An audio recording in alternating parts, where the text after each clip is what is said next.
شايفين بقى التحفة والجمال ده؟ تعالوا بقى النهاردة كده هنعمل مع بعض دبابيس الرومي بطريقة المندي.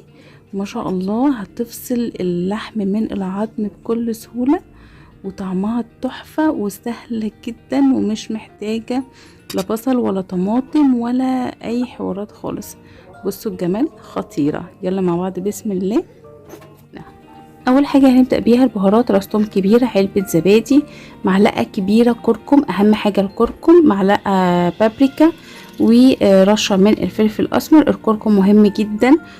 كزبره، كمون، توابل فراخ او بهارات فراخ، معلقه توم وبصل باودر مع بعض، معلقتين كبار من الخل او ربع فنجان صغير من الخل، ليمونتين معصورين هناخد العصير بتاعهم، معلقة صغيرة من الزعتر، ملح وبس كده خلاص.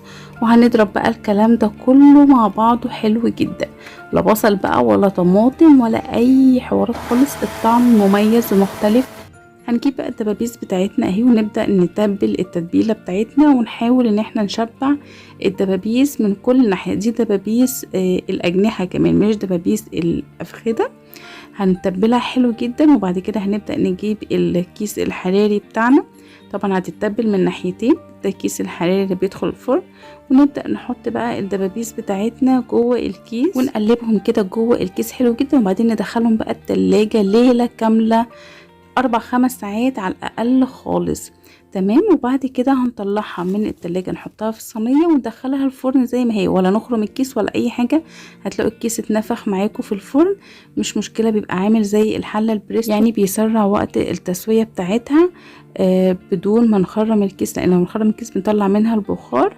وطلعوها بقى وقدموها مع الرز مع مكرونة براحتكم. بصوا التحفة، تحفة تحفة تحفة بجد، خطيرة جدا، طعمها حلو جدا وسهلة جدا، ما بتاخدش اي وقت منك تماما.